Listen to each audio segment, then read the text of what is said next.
Hi, and welcome. You're listening to the X22 Report. My name is Dave, and this is episode 608, and today's date is March 5th, 2015, and the title of this episode is China's Renminbi is on its way to becoming a world currency, which will surpass the US dollar. Let's get right into the economic collapse news. Now, we understand the Eurogroup, IMF, they've been giving bailouts to Greece, and we understand they've taken a 4-month emergency bailout, basically, to keep the country running. And it seems that during this whole entire period of these bailouts, the IMF, the Eurogroup, they're all out there telling us, yes, these bailouts, they are for the people, it's to help the country, it's to spur economic growth, it's to make everything better. And as time went on, they had to implement austerity. People lost their jobs. They shut down programs. People were out on the streets. They couldn't get food. They have no shelter. And it really didn't help the people. But they kept on piling on more and more debt. And the situation in Greece got worse and worse. And we see that the IMF now has admitted that the various Greek bailouts were not for the Greeks at all. It wasn't for the people. What was it for? They gave the money to save the German and French banks, not Greece. Again, these central bankers have no allegiance to a country. They don't care. They don't care about the people. They care about their system, about taking the natural resources from every single country and putting them further into debt. So they nationalize pretty much everything in their country, and they come in and they buy up everything in the country for pennies on the dollar. This is what they are doing. And we understand when we look at this that, yeah, this is not for the people. Look here in the United States. Everything the central bank has done, the Fed, it has not been done for the people. You have to remember, the Fed, the central banking system, it is a private corporation. And what do private corporations do? They worry about profit. They worry about pushing out their product. And the central bank product is debt. That's all they care about. We see in Cyprus, the people are fed up there. Several thousand Cypriots have staged a protest rally in the capital, calling on the government to end austerity. They say they have driven many in the bailed-out country to poverty. Yeah, remember what happened to Cyprus? One day, which was Friday, they went to sleep. They woke up, and the next day, all the banks were shut down. You couldn't get your money.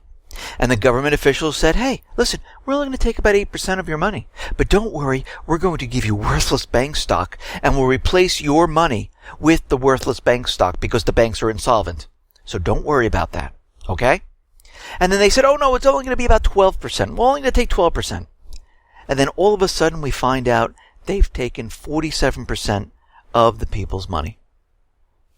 And they kept capital controls going for over a year, where people couldn't transfer money out, they couldn't get large sums out, and they are sick and tired, and they're out there saying enough is enough, the same as Greece. And we're seeing this in Portugal, we're seeing this in Italy, we're seeing this in Spain, in France. It's enough with austerity. We want economic growth. We want jobs. We want to feed our family. We want to support our family. But again, the central bankers, they don't care about the people. It's the last thing on their list. Here in the United States, what are we saying? Well, we understand the central bankers, they're doing everything they possibly can to make themselves richer, to steal as much as they possibly can before the system collapses. And while they're doing this, the U.S. government puts out illusionary numbers. They manipulate the statistics to convince everyone that, no, everything is fine. The central banks are doing everything for you, in your best interest. Don't worry about that. And we see that what is going on here in the United States, the real economic indicators, I'm talking about real unemployment. I'm talking about inflation or the devaluation of the dollar. I'm talking about everything the central bankers are doing to protect themselves and not the people. And when we look around the country, we see that everything is not getting better. It's actually getting worse. Look at the number of retail stores that have closed. Look at the number of people that are being laid off. Look at the price of food. It's continually going up, even though they're telling us we're in a deflationary market. They're keeping interest rates at 0% because if they raise them, the entire system just falls apart. Real estate, the mortgage applications, they're declining. Sales on homes are declining. Prices are coming down. They're implementing all of these draconian programs to suck anyone in, to keep this system alive. And they're doing it until they can create this event. I mean, we see the initial jobless claims right now. They have gone up. They were expecting only about 295,000, and it seems about 320,000 put in claims. This is the highest since May 2014. 2015 right now is the worst start to the year for claims since 2009. The trend has changed. It is now moving up. The initial jobless claims are pushing up. But what they do is they continually manipulate and they say, oh, whoa, we can't have this happen. We're just going to have to remove these people. Now, if you remember a couple of reports ago, maybe last month already, time flies, let me tell you, we talked about all the jobs that were being lost by the suppression of oil. And we noticed that the BLS was not counting them at all. They said, oh yeah, we lost about 1,900 jobs in that field. But Challenger, they reported something very different. They said there were about 21,000 jobs that were lost in the oil and gas extraction space. And Challenger now came out with new data for February, letting us know that there was about 103,000 people laid off in the first 2 months in the oil and gas extraction space. Now the question is, what did the BLS report? Are they including these jobs in their reports? Guess what? They're not. They're not including it whatsoever. They're just overlooking it. They're saying, oh, no. This is something different. It's almost like those people who are continually sending out their resume, but they haven't been on an interview for 4 weeks. Oh no, they've given up. Even though 6-8 months later you're still pushing out that resume, you might have taken a part-time job, but you still want a job that you're in, making this maybe almost the same salary or more. But those people have given up.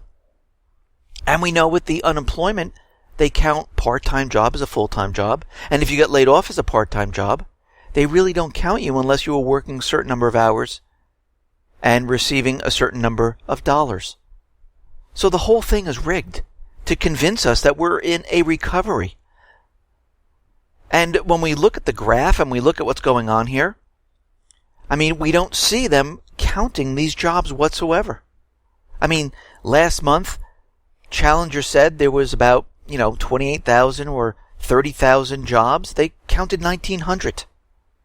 So something is not right. And what's not right is that they're manipulating these numbers. They don't want people to understand that something wrong. This is why when the president came out there and said, oh, if we don't pass this DHS funding bill, we're going to have 100,000 people out of work. Well, we already have 103,000 people out of work. But this doesn't seem to hurt the economy. He doesn't bring this up because it's an illusion. It's propaganda. The economy is already collapsing. They know it.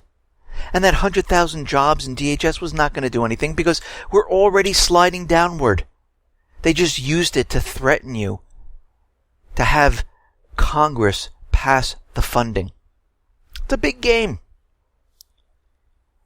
And, of course, we're not really involved in it. This is a game for them. We see that U.S. factory orders dropped for the 6th month in a row. New orders tumbled by 0.2% in January, missing expectations of a 0.2 rise. This extends the losing streak for factory orders to 6 months, something we have not seen since the Great Recession in 2008. So, what was the biggest drop in? Well, the plunge was led by consumer goods. Yeah, people are just not going out there and purchasing. They don't have the money. They're tapped out. But don't worry. As we go forward, the government's going to come out with new taxes because they believe that people still have money. They believe that they're going to find this money someplace, but it's nowhere to be found. We don't have any more. People are losing jobs left and right here. I mean, Target, thousands of people. RBS, 14,000 people. I mean, if you look at the numbers since the beginning of the year now, we're close to probably over 170,000 people already who lost their jobs. Where are these people going to find work?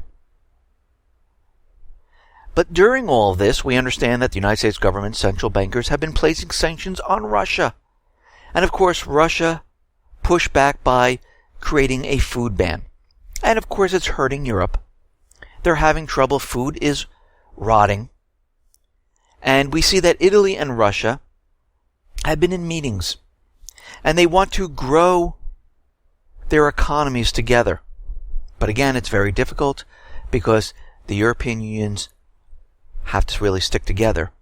And one of them just can't break off and say, okay, we don't want the food ban anymore. Go ahead, Russia. Take our food. We're not going to sanction. It just can't be done. But they're saying that even with the sanctions, Russia and Italy are going to come closer together. And I think this is going to spread.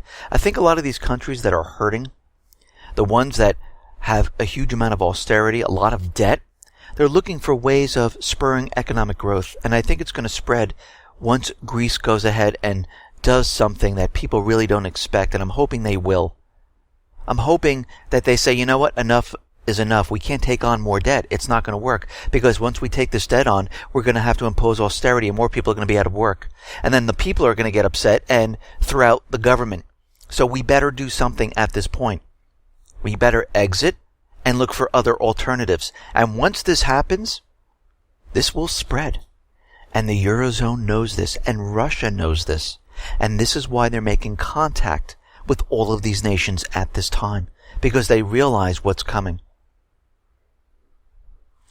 Now, during these sanctions, we understand what they were for. And so does Russia. They were hoping that they would affect the quality of life in Russia. And the people would get upset, and people would get angry, and people would start to protest. But guess what? It didn't happen.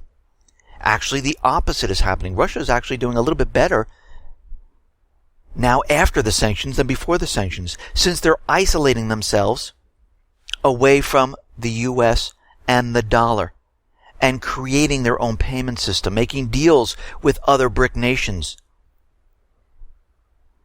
And we can see that, yes, they are pushing their agenda with the BRIC system. Russia is going to be hosting the next BRIC meeting. And what they're saying is that since they've been a member of the BRICS, they really haven't been isolated because they put this food ban in place, but they're getting their food from all different areas. They substituted. They created a payment system so they don't need SWIFT. They're dumping the dollar and using the yuan, renminbi, ruble. They're selling their oil using the yuan, renminbi, ruble. And as we've said in the past, and if you look back at my reports going back months, we've been talking about China, how it's going to be a reserve currency. And during that time, I know people were like, no, that's crazy. They can never do it. But look what has happened since we first started reporting on this. Look how many countries China has been involved with, setting up bilateral trade agreements, pushing the yuan renminbi to every part of the world. to make other countries get involved.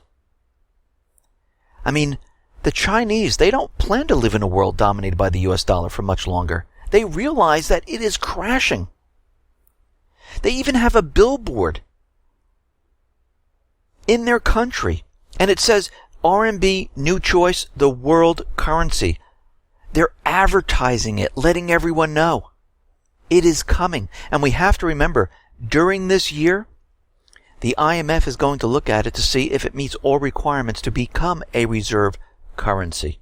And of course, as we know, the United States is going to do whatever they possibly can to stop this. The Bank of China is more than 70% owned by the government of the People's Republic of China, and this is very significant because they control what is going on here. It means that China is literally advertising its currencies overseas, and it's making sure that everyone landing at one of the world's busiest airports sees what they're doing. Things have moved very rapidly in recent years, and we can see right now that they are getting prepared. There's been a survey of about 200 institutional investors, 100 headquartered in mainland China and 100 outside of it. Published by the State Street and the Economist Intelligence Unit on Thursday, found 53% of investors think the renminbi will surpass the US dollar as the world's major reserve currency. China's yuan broke into the top 5 as a world payment currency in November, overtaking the Canadian dollar and the Australian dollar. The US dollar won't be replaced overnight, but things are changing very quickly. And the United States government central bankers realize this. And this is why they're trying to stop this. I mean, just recently, the Chinese economy has surpassed the size of the US economy. Where do you think we are headed? And we will see what happens during this year when the IMF looks at the yuan renminbi and decides, and we'll have to see what tricks the US will push out there to try to stop it, because we know this is exactly what they're going to try to do. And we can see that they're not going to let this go too far. They're going to try to provoke war as quickly as possible, because as time goes on, it gets worse and worse for the US dollar. I mean, look what's happening in the Middle East right now. It's completely falling apart for the United States government central bankers, where eventually these countries are not going to accept the US dollar for oil. That will be the standard. They'll accept every other currency except the dollar. And that means every single country will not have to hold the dollar. And this is where we get into the collapse situation. Countries will not keep the dollar in reserve. There'll be no other place for these dollars to go except back to the US, and it will flood the market. And we will see hyperinflation, which is really the devaluation of the dollar. And they don't want this to happen. They want an event first to start the war, to cover up what is about to happen. Will it stop it? Absolutely not. But it will make it look like another country, a group, did this to the United States. That they're the ones who caused this collapse. They're the ones who caused this to happen. And this is why we need to go to war. Now, we talked about Hillary Clinton and her email problem here. And we come to find out she's not using Hotmail. She's not using Yahoo. She's using her own personal mail domain. She has a server set up in her home in Chappaqua. And let me just say, it's not something you just flip a switch and you decide to do it. You have to go out and buy the domain name, which then will be registered. You have to set up the server. You have to set up the security. You'd have to set up the email exchange system, create the mailboxes. So this is not something that happened overnight. And we can see right now it was done on purpose, that she set up a personal email system. And again, this was set up by most likely another company, and no one knows who it is, but you have to be, tech savvy to do something like this. It's not something you just click one button and everything is ready to go. But what's very interesting about this is that I looked up the whois date of when she created her domain name for her email. And it was January of 2009 when she was starting as Secretary of State. It's not like she had this beforehand.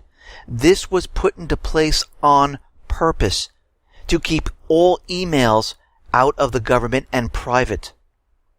Now the question is, why would they do this? What would be the reason for doing this? Well, for one reason is that operating her own server would have afforded Clinton additional legal opportunities to block government or private subpoenas in criminal, administrative, or civil cases because her lawyers could object in court before being forced to turn over any emails. I mean, Judge Napolitano is out there, and he is saying that Secretary of State Hillary Clinton is potentially facing prison time for hiding documents from government computers. Now, do I think that's going to happen? Most likely not. And again, we don't even know which documents are classified. And he's saying that for each document is like 3 years in jail. So this is turning out to be a bigger and bigger scandal. And we can see, I wonder if a lot of other government officials do the same thing, where they set up their own private email. I believe George Bush did this, and Hillary Clinton was out there saying that this shouldn't be done. And now we see her doing it. And I think a lot of government officials were going to come to find out that, yeah, they're bypassing this because they're hiding all the things that they're doing. Now, for those people who've been listening to me for quite a while, you understand how I feel about Obamacare. I do not think this is for the people. I believe it's for taxes, which we can see because they put on penalties. It's to make the insurance companies very wealthy. And this has nothing to do with insurance benefits, health benefits to the people.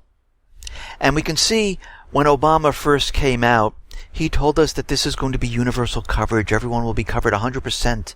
But we find out that no. Obamacare increased the insureds from 85 only to 87%. Insurance rates have increased, even though it's called the Affordable Care Act. So he didn't meet the 100% goal. But let me just say, this could have been done and upped 2% or so without Obamacare, because basically all he did was put a penalty on there saying, if you do not take the insurance, you will be taxed. We are going to drop all your insurance policies, so you have to go on Obamacare. So what really happened here? Not much. I mean, Obamacare started being available October 2013, and has now been available for 16 months. When candidate Obama was running for the presidency, he promised universal coverage. But guess, this exists in other countries. They have it. 100% everyone insured. No citizen lacking health insurance for ordinary life-preserving needs. Now, his Obamacare has been available for 16 months, and every single American is not insured. So, what did this really do? It did nothing. It's the same amount of people that's insured than it was before, except now all those people, about 15% of them who didn't take insurance, they're going to get taxed now. And those people who are on insurance, they're paying higher premiums with less coverage. Is this actually better? No, it is not. This is not what the people wanted. This doesn't benefit the people. It benefits who? The U.S. government, the central bankers, once again. And the insurance companies. Now, we talked about the black site in Chicago, where they take people in there without due process, violating pretty much every right they have. And of course, this comes under the jurisdiction of the NDAA. And we see that this is one of the steps, of closing down a society. And if you don't know what I mean, you can go back to my other reports and listen to what I'm talking about. This is about Naomi Wolf, who looked around at all different countries and put together 10 steps on closing down a society. And we are almost there. But it looks like they're having a protest out in Chicago at Homan Square. And there's as many as 1,500 people right now, and even more might be showing up on Saturday to protest about what is going on. Now, we understand the FCC, they have voted to take over the internet. They've created 332 pages of regulation, which nobody can see because it's a secret, and that means there's something in there that they don't want people to see just yet. But Tech Freedom held a chat with two FCC commissioners, Ajit Pai and Mike O'Reilly, and the two of them concurred that the new regulations are far-reaching, largely unchecked, and pose a threat to consumer bills and to the innovation in the industry. And they are saying that there's a problem with the internet. But the FCC, the two FCC commissioners are saying there's never been a systematic analysis of what the problem with the internet is. And how long has the internet been functioning? Quite a while. They've never ever said, this is why we're doing this, because we have this problem. There is no problem. That's just it. They haven't even done an analysis, but they're trying to convince us that there is a problem. They made this out of thin air. The FCC was going to centralize powers over what infrastructure was deployed and where, through the use of statutes and other laws. The FCC was going to use Section 201 of the Communications Act to do its dirty work. The consumer will inherit many of these new costs and burdens. And again, this is one of the agendas for this, is to put new taxes on the internet. The other one is to control it. The other one is for censorship. This is what is going on. We're going to see rates go up because the taxes are going to be put on to everyone's internet connection. The FCC regulations will give a lot more power to the government. The net may be neutral, but the FCC is most certainly not. And we know for a fact this is all being done to shut down the flow of information. They already control the corporate media. They feed them propaganda, and the corporate media just regurgitates whatever the government gives them. There is no investigative reporting anymore. Or just a hair, a little bit, to non-existent. And over the corporate media, the government has full control. The problem is the internet. They don't have control of the alternative media, new media. This is why Feinstein is out there trying to tell everyone that we, the government, will decide who is a journalist and who isn't a journalist. We will give them licenses. We will decide who will be able to report news on a website. You will have to get a license. You'll have to pay a huge fine. And if you say anything we don't agree with, guess what? We will shut you down. This is where they are headed. They don't want people out there contradicting whatever the government says. It causes a lot of problems for them. They can't keep their story straight and they can't push their agendas. It's very, very difficult for them. Now, Edward Snowden came out with more leaks from the NSA. And these leaked docs show that the NSA and Central Security Service rely on cooperative and in some cases contractual relations with U.S. firms to facilitate their global wiretapping and data stockpiling activities. Now, we already understand that the NSA has been dealing with corporations, and of course everyone's denying it, saying, no, we don't do that. I mean, now we see there's firmware on hard drives where they can bypass the operating system, listen in on everything without even your computer being on. Without your phones being on, they can do the same thing. And we see that there are a couple facts here from this new leaked information. Fact, the NSA works with U.S. industry in the conduct of its cryptologic missions. Fact, the NSA works with U.S. industry as technical advisors regarding cryptologic products. That has to do with encryption and security. They want to make sure they have the ability to get through it so they can spy on every single person. The fact that the NSA works with specific name U.S. commercial entities to make them exploitable for SIGINT. Fact that the NSA injects implants into the hardware and software of U.S. companies to enable data siphoning. Well, we know that. That came out already. Among the classified top secret items listed, NSA and unnamed corporate partner are involved in a cooperative effort against cable collection, including domestic wire access collection. So we can see everything is involved here. They are involved with the corporations. They need access to put their software on their systems. How else do you get it? So the corporations have to let them in. Even though they tell us, no, we had nothing to do with this, I don't know how they did it. Yeah, you do. It just can't be put on there because it's done during manufacturing. We've heard that laptops and desktops are intercepted.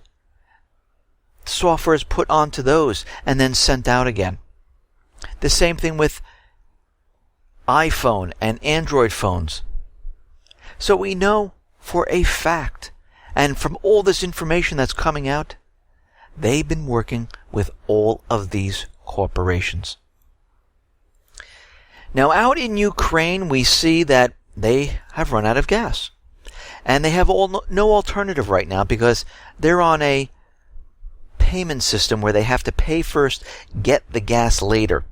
So they ran out of gas and they said, okay, we're going to cough up another $15 million to Gazprom. This is going to be for the delivery of about 45.6 million cubic meters of gas. This will now last them 5 days. And they had no choice because the valves were going to be shut off. So they had to, make a payment somehow. And don't worry, they got a loan from the IMF. The U.S. is giving them loans. Of course, again, most of it's probably being pocketed away, spent on weapons. And they really don't want to send it over to Russia because, again, Russia's their enemy. Now, the situation in Ukraine is getting worse and worse, especially for the people. Today, the National Bank of Ukraine announced new capital controls on currency transactions. All interbank transactions over $10,000 are banned. Resolution 160 is effective March 4th, 2015, and is valid until June 3rd of 2015. Gold buying prohibited. In addition, the MBU banned precious metal transactions in the amount of $125. So anything $125 and over is now banned. And also the transfer of currency abroad in excess of $625 or above is banned. So they're under capital controls. And their economy is falling apart. It is getting worse for the people. So let's see, the United States, the EU, they came in, they overthrew the government, they put the country into war, they are on a prepayment schedule to get gas into the country, their currency is imploding, there's capital controls, there's war, people are being drafted into the army, 8,000 plus people tried to leave the country because they didn't want to fight in the war. How is this better? The gold was stolen by the U.S. government central bankers in the middle of the night. I mean, do we see any positives out of this? No, not at all. Everything is awful for these people. It has not made it better. Look at the Middle East. The same thing. Look at Africa. The same thing. Now, Ukraine President Poroshenko on Thursday, he signed a decree to redefine the eastern regions of Donetsk and Lugansk as military-civilian administrations. Under a law passed by the Ukrainian parliament in February, a military-civilian administration will replace village, town, and city authorities and consists of servicemen, law enforcement officers, and specialists under contract with the Anti-Terrorism Center of the Security Service of Ukraine. Very interesting. What are they doing here? Members of the military civilian administration will have powers to impose curfew and conduct personal and property searches. Under the decree, Donetsk and Lugansk pro-Kiev authorities have 5 days to select candidates for these positions. So basically, it looks like they're getting ready for martial law. They're getting ready to crack down on what is going on in the Donetsk and Lugansk area.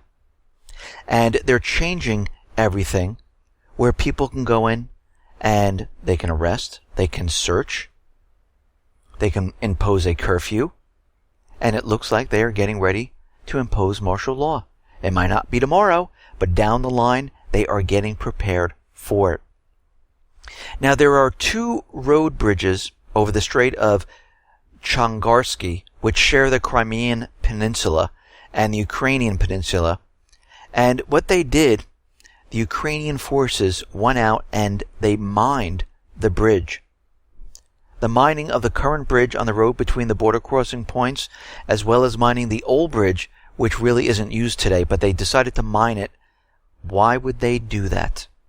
If we're at a peace resolution right now, we're at a ceasefire, what would be the purpose to start mining bridges? What would be the purpose to set up Donetsk and Lugansk to have curfews, searches, arrests? It seems like they are preparing for something much, much bigger. Why would they bring in more tanks and put them on the contact line? Why would they pretend to move things back and then move them to a different location on the contact line? They are definitely preparing something. But Poroshenko should be worried because he's not pushing war as hard as the central bankers want. And as you know, when the U.S. government central bankers don't need a person, they get rid of them. And if he does not start this war soon, they will get rid of him some way, somehow. And they will replace him. It could be an assassination. And they might blame this on the southeastern section. This would be the false flag to go to war. And they wouldn't need Poroshenko. I guess Yatsenyuk or somebody else would just take charge of the situation.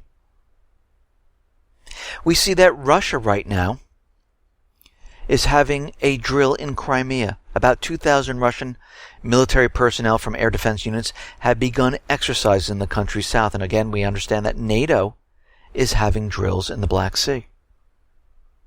The NATO chief was out there saying that the U.S. must train, arm Moldova, Georgia, Ukraine against Russian aggression. And this needs to start immediately. So we can see right now they're still using the propaganda. They're trying to convince everyone that Russia is getting ready to attack. And if you look at the actions of Russia, they haven't attacked anybody. Nothing. No tanks, no troops, no missiles, absolutely nothing. It has all been propaganda from the beginning. And of course they keep telling everyone, oh, there's Russian troops inside Ukraine. Yes, we've spotted them. We just can't show you the pictures. We know there's 500 tanks. Actually, if we add up all the soldiers and the tanks, there'd be like 100,000 soldiers.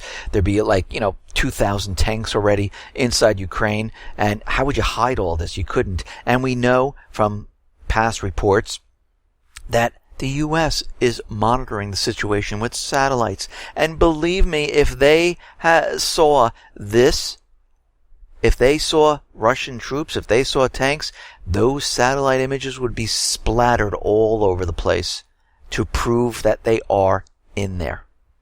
But on the other hand, we understand that there's U.S. troops now in Ukraine, Polish troops, Spanish troops, paid mercenaries, and we actually have video footage of this.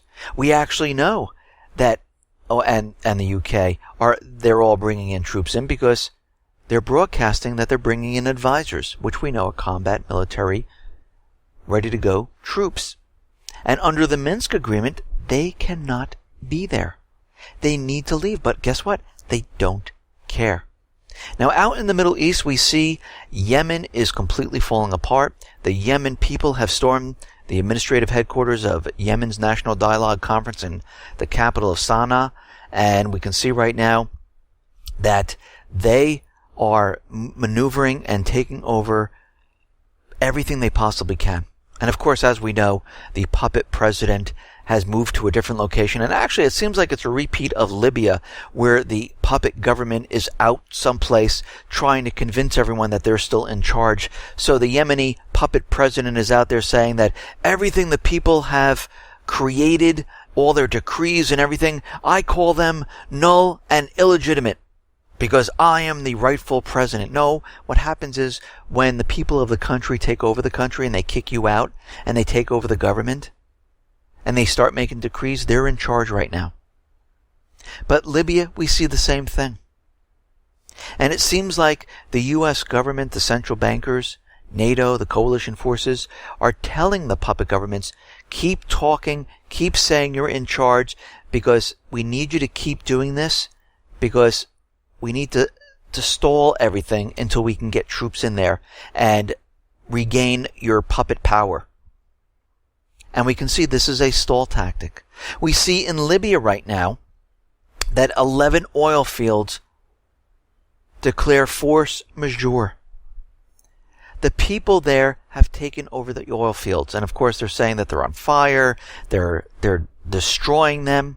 They're taking them over. And believe me, the oil fields and all the equipment and everything ready to go will still be there. But again, the United States government, central bankers, they don't want the people in Libya to sell this oil. And they'll do whatever they have to. If they have to destroy it, they will. They rather destroy the equipment and things like that than let the people of the country sell the oil not using the dollar. That's how desperate they are. We see that a CIA asset has joined the Islamic State in Libya. Well, they haven't been getting the traction. They haven't been getting the propaganda out there enough. They need someone in there to push and to cause chaos in Libya, because they have to build the case that they're going to go into Libya. So they have Abdel Balhaj, I think I pronounced his name correctly, has reportedly joined forces with the Islamic State, and he is a CIA asset, and we know the Islamic State is a proxy army for the CIA, Mossad, MI5, and other nations. It's been put together, they've been trained, they train the Free Syrian Army, they defect over to the Islamic State, and they use them for whatever they need. They bring them aid, they drop weapons off to them. Other countries have spotted this. They've shot down the planes, bringing aid to the Islamic State. And again, this is all to create chaos, and eventually what they want to do is they want to go into Syria. And we can see right now, the nation's top military officer told a House subcommittee Wednesday that U.S. troops could potentially hit the ground in Syria to fight the Islamic State, offering another sign the operation is headed towards boots on the ground and expansion into Syria. U.S. Secretary of State John Kerry has declared that military pressure may be needed to oust Syria's President Assad. Ultimately, a combination of diplomacy, which they're not going to use, and pressure will be needed to bring about a political transition. Military pressure particularly may be necessary, given that President Assad doesn't like to negotiate seriously. Well, this is how the negotiations went in Geneva too. Assad, please step down. No, I'm not going to step down. Assad, please step down. No, I'm not going to step down. Kerry is out there and he's saying that Assad has lost any semblance of legitimacy. Well, let me see. The people voted Assad into power. It wasn't by like 50%, it was like by 80% or so. And you can see right now, they don't really care. They just want him out. They want to put in a puppet government. They want to do the same thing they have done in Ukraine and Libya, Yemen, Iraq, Lebanon, countries in Africa. And look how well those countries are doing today. Not well at all. The people are rising up. They want their countries back. And now the U.S., NATO, are going to be fighting wars in all of these countries. But again, this is what they want, because they need to continually prop up the dollar. And if that can't happen, they will cover this entire collapse up with war. And this is what they are doing. Listen, everyone, thanks a lot for listening. Be well, be safe, and especially be prepared. Thanks a lot.